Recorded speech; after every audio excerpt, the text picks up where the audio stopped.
Au lieu de lire en termes de trop ou de pas assez, il faut le voir en termes de choc que les gens ont reçu. Donc chacun veut comprendre, chacun veut savoir. C'est ça. Mais il se trouve que madame, votre épouse, a été nommément citée par un journal. Oui. Si d'aventure sa responsabilité était engagée, quel serait votre... journal, je vous apprends que ce journal est déjà condamné à payer 15 millions d'amende. Depuis quand? Depuis à peu près une semaine. Une semaine ou deux. C'est une fausse accusation? Oui. Ce journal est déjà... Maintenant, le journal est en train d'être poursuivi pour diffamation. Mais sinon, du point de vue du fait de s'attaquer à des personnalités comme ça, sans base, ce journal est déjà condamné à payer 15 millions d'amende. Qu'est-ce que l'État a fait pour les victimes et les familles des victimes, puisqu'il y a eu 10 morts, Monsieur le Président? Oui. Qu'est-ce que vous avez fait pour... Bon, d'abord, nous leur avons donné des sépultures dignes de ce nom. Ça, c'est la première chose qu'il faut faire. J'ai parcouru, moi, toutes les familles que nous avons pu retrouver, hein, parce que ce n'était pas aisé. Toutes les familles que nous avons pu retrouver, j'y suis allé pour leur porter la compassion de l'État. Voilà. Et maintenant, les actions en justice en cours, bon, on leur a donné ce qu'on pouvait leur donner, mais ça, ce n'est rien. Ce n'est rien. Maintenant, le tribunal va dire les dommages et intérêts auxquels ces familles ont droit. Alors, quel est l'état des lieux aujourd'hui à Abidjan? Oh, c'est que c'est mieux qu'au début. Abidjan fréquentable, l'air est respirable. C'est mieux qu'il y a quelques jours. Mais il faut dire qu'à Abidjan, il y a eu les déchets toxiques, mais il y a aussi les déchets ordinaires. Il y a les déchets ordinaires qui jonchent les rues à cause de la saturation de la décharge d'Akwedo. Et ça aussi, c'est une autre source de problème. Et comment vous faites pour pouvoir rayer? Oui. On a déjà trouvé un lieu pour créer un autre centre d'enfouissage. Et c'est ce centre d'enfouissage qui n'est pas encore prêt. Donc le ministre de l'Environnement et le ministre de la Santé cherchent des solutions palliatives pour le moment. Dans le traitement des déchets toxiques, le bruit a couru partout que vous avez arrêté et emprisonné des journalistes sous le prétexte qu'ils auront attaqué votre épouse ou l'accusé. Mais c'est que ceux qui ont dit ça ne parlent pas de moi. Depuis que je suis au pouvoir, aucun journaliste n'a été mis en prison parce que nos journalistes qui étaient proches de nous ont été trop arrêtés. Et je me suis juré de ne jamais mettre un journaliste en prison. Mais j'ai fait mieux. J'ai mis dans la loi qu'aucun journaliste n'irait en prison pour les opinions exprimées dans le cadre de son travail. Donc il n'y a pas de journaliste emprisonné? Mais il est interdit par la loi de mettre un journaliste en prison.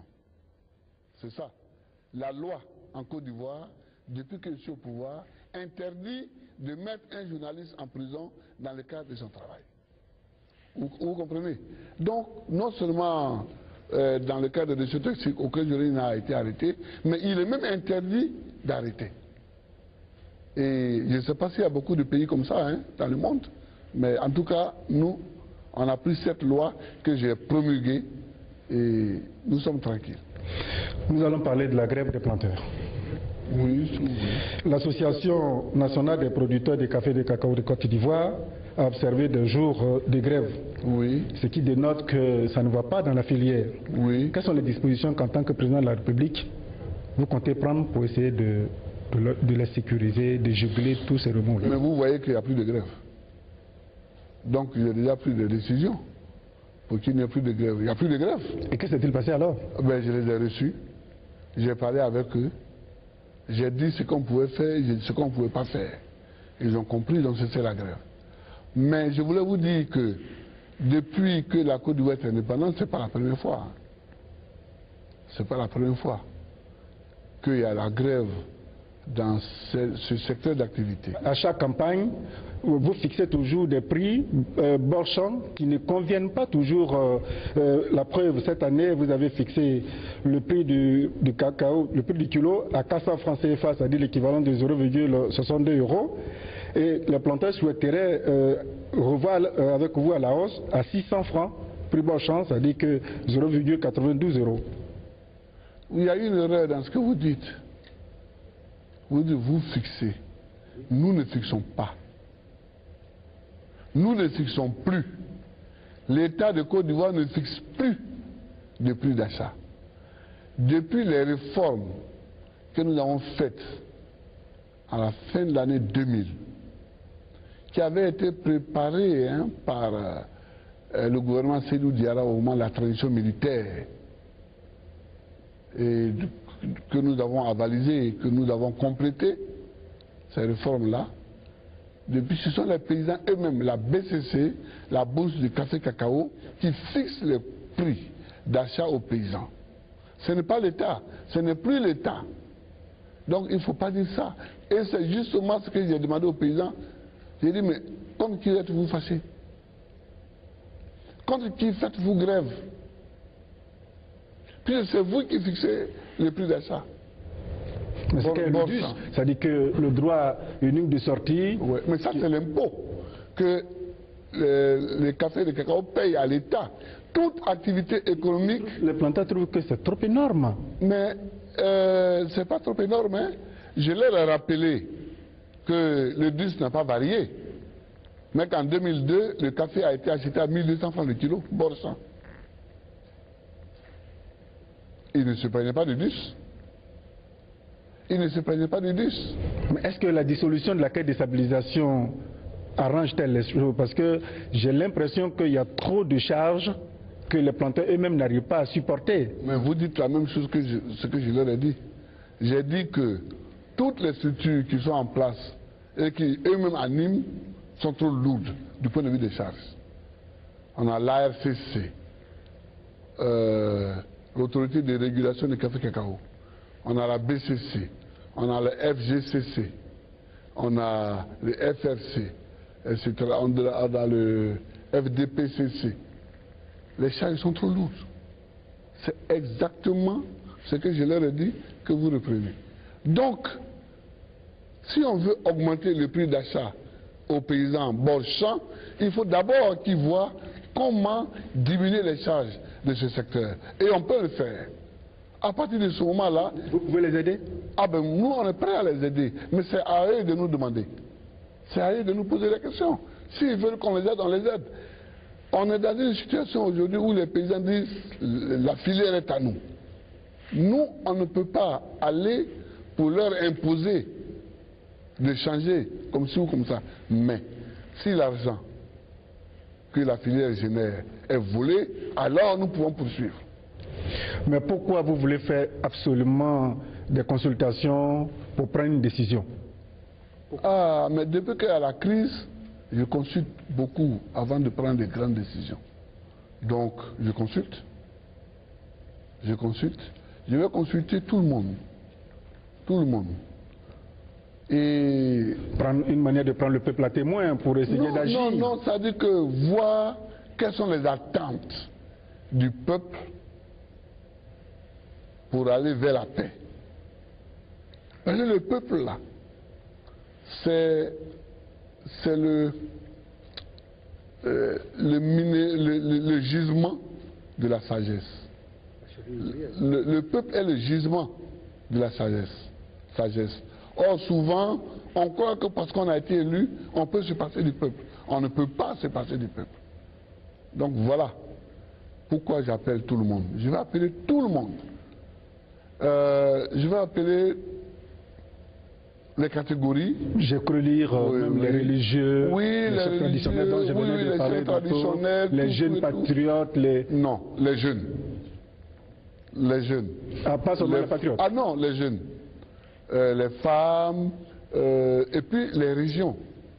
Je vais convoquer aussi les gens par région pour les écouter. Parce que ceux qui sont à Sassandra n'ont pas forcément les mêmes besoins que ceux qui sont à Bouna. Et ne voient pas le problème de la même manière.